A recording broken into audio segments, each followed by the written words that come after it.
I'm doing it for my daughter.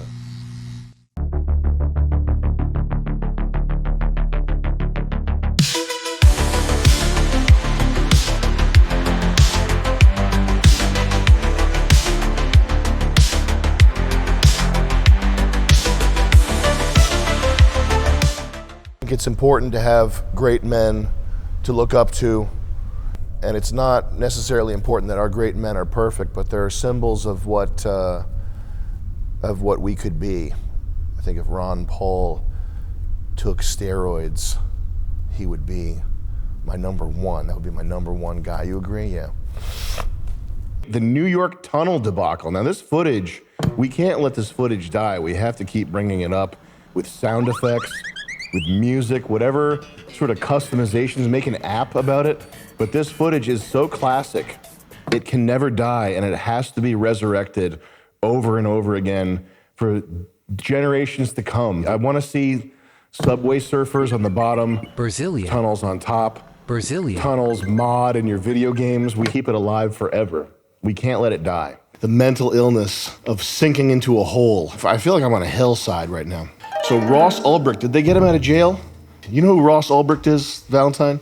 Vaguely. Vaguely. You're not familiar with the whole Silk Road. You weren't even around. What were you? No, now I know what you're talking about. Yeah. Okay. He tried to hire a hitman, and he was convinced that he was talking to the 𝐁𝐲𝐤𝐦𝐦𝐤, right? Yeah. I don't want to speak out of turn. I don't know if that's what happened or not, but I do have a hot take. Put him back in jail. That's not going to win me any points with anybody. What do you think about that? Trump took him out of jail. Trump did take him out of jail. You're up against, I don't want to say. What? Orange Hitler. Orange Hitler. You're up against Orange Hitler. Drumpf. That's what we call him around the office. We call him Drumpf. We call him Orange Hitler. Yeah, Ross Ulbricht, I think, put him back in jail. That's my hot take. That's a clippable moment right here. It's a very liberal take. Is there anybody who thinks he should be in jail? Or does everybody pretty much unanimously, is everybody a free Ross Ulbricht type swag? I'm just teasing, by the way. I'm just joking around. I'm sad to hear that Jay Dyer thinks Ross Ulbricht should be in jail for life. But that's what it says here. Ross Ulbricht represents the older era of millennial Ron Paul fans committed to basic libertarian principles and online privacy. One thing that personally startled me was how quickly my own libertarian principles went out the window when I realized that Larry Fink buying Bitcoin would make my bags go up. The privacy element which Ross and Silk Road wanted to maintain has failed in principle, a great ideal, but this outlines the fatal flaw in libertarianism, italicized, the real world. You guys don't even know about how fun libertarianism was back in the day, because you could go online and you could pretend and imagine a scenario where there were like private police. This is the type of thing, if you were on the computer in 2013, you'd be on these forums, I mean, at least if you were me, talking about how, yeah, if we just, who's going to build the roads?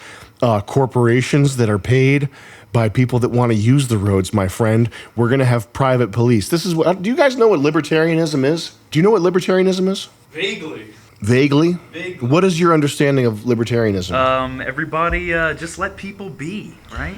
Isn't that the idea? It's just here's the core tenet of libertarianism. I want trans weed farmers defending their weed farms with AK-47s in space.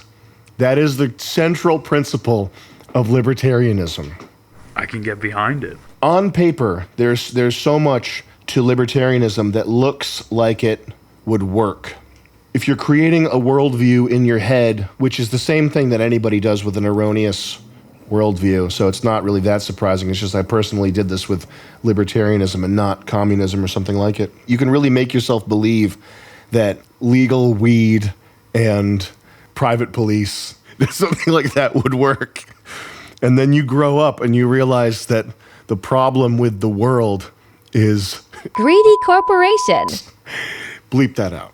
But this stuff doesn't hold. Unfortunately, it doesn't hold. That's the other thing, is that the Bitcoin has not fully reached the tail end of what effect it's going to have in the world, and I think I'm personally optimistic that it will make it so that it's much more difficult to finance military action, for example. I think that that's still on the table for Bitcoin endgame. But in the meantime, it is ironic and funny that BlackRock is scooping up as much of it as they can. I mean, why wouldn't they? It would be ideal if we could convince everyone that it's in their best interest to act peacefully and cooperatively, but the world is much more complicated and harsh. In reality, it doesn't always follow the rules of logic or moral ideals. That's the main disconnect with libertarianism, is if you are building this house of cards, this fantasy scenario in your head where libertarianism works, part of the recipe is that everybody's a rational actor, that all the participants in the system that you're imagining are behaving not in a way that's in accord with the common good necessarily, but behaving in a way that is rational. That's what the term rational actor means. Real life is just, you're lucky if you find one rational actor for every 10 people you come across. Everybody's a fucked up mess.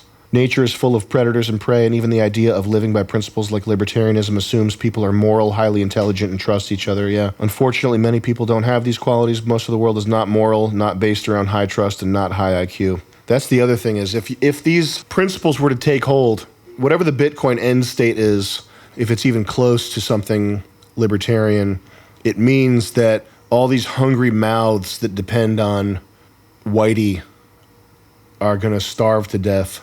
That's kind of a fucked up thing to think about, man. Oh my God. Libertarians meeting up and having a conference and like dressing in bow ties and shit. And they're like talking about this stuff. And really what they're talking about is like 6 billion gooblegop people starving to death. One of the most drawn out, inhumane forms of death. They're just like kicking around. Well, what's proposed in Atlas Shrugged is when people cooperate, and it's peaceful cooperate. Like 6 billion. Ah, feed us, feed us. Rational, legal weed guy. It's like prim and proper. And then if you ever walk into a weed store, it's Rick and Morty Walmart pajama people. They shouldn't even be driving cars, let alone buying weed. Yeah. As the world becomes more digitized, privacy will be more and more difficult to maintain. The road from then till now on Bitcoin has been very interesting, because I've personally known a lot of people who, if they had held on to their bags, would have been absurdly rich. And a lot of them got by that Monero. Is there another? Zcash. Ooh. That's some pain right there. I can think off the top of my head 3 people who would have over $100 million now if they had held onto their bags and they got. A lot of the people who got Bitcoin got everybody got lucky. Everybody early got lucky essentially, but a lot of them they just had it because they were buying drugs or selling drugs on Silk Road. And then a lot of people came into Bitcoin from libertarian economics. They amassed an amount of Bitcoin that would have made them extremely rich nowadays. And then there's this, there were these offshoots, Zcash, Monero, alternative cryptocurrencies that function very similarly to Bitcoin. They're not like Ethereum where it's like a smart contract platform or whatever. Bitcoin itself is a smart contract platform, but smart contract in the sense of you can make NFTs and shit on these things. That's not what these things were. They were very similar to Bitcoin, but just with privacy enhancements. And people, a lot of these libertarian guys who were early comers to the game saw that Monero and Zcash were adding more advanced privacy features than the Bitcoin development people had any intention of bringing to Bitcoin. And because these libertarian guys they're ideological guys. Like if they get captured by an idea, they will go all in. There's not much moderation in the libertarian community. I think people tend to fall in love with certain ideas and go all in and get captured by them, which maybe is like a reason why it's like autistic people that just like hobbies in general. So you could say that about any hobby. But That's how I feel about Bitcoin right now. Like I feel like I'm kind of diving in head first. You're going obsessive on it? Define obsessive. If you were ideological about Bitcoin, the purpose of Bitcoin initially was to create Galt's Gulch. That's not a flattering combination of words to say. That sounds so bad, but Galt's Gulch in cyberspace.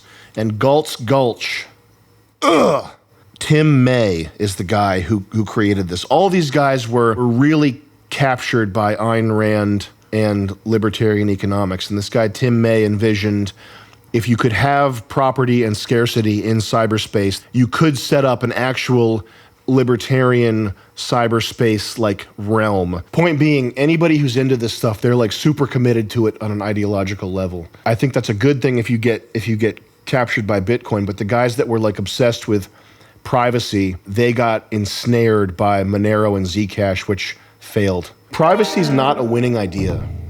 I'm not saying it shouldn't be a winning idea. It's just not. And if you think that it is, you're not reading the room. If you're a developer or you're in this space in any capacity, you should be striving to make things more private and make people have digital sovereignty, et cetera, et cetera. But if you think the directionality of everything is going that way, you're critically unable to read the room to see how the future is going to take shape.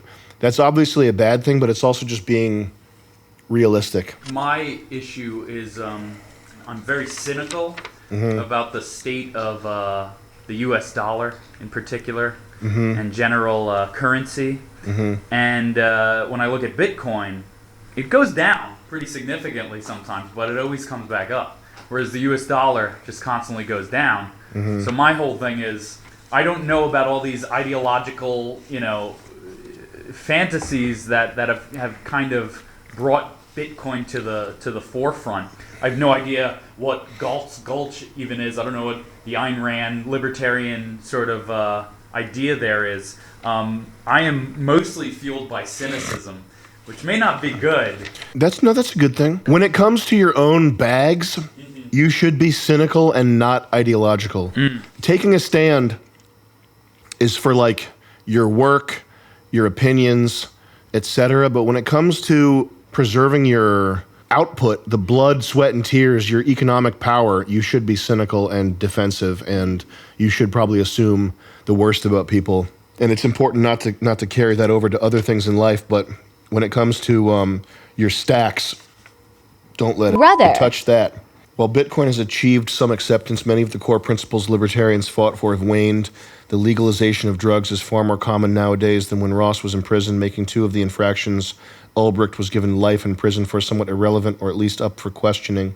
It's clear that Ross was intended to be an example. That's probably the best argument for why he should be freed. Just like the idealistic communist, the anarcho-libertarian who feels that governments will wither away when borders vanish and maximum free trade exists is just as deluded. Coyotes have borders, Did you know that trees share resources with other trees that are genetically similar to them? Isn't that crazy? If Ross had fueled Silk Road with 𝐷𝐞𝐜𝐿 coin or BB coin, he could have avoided all the fuss.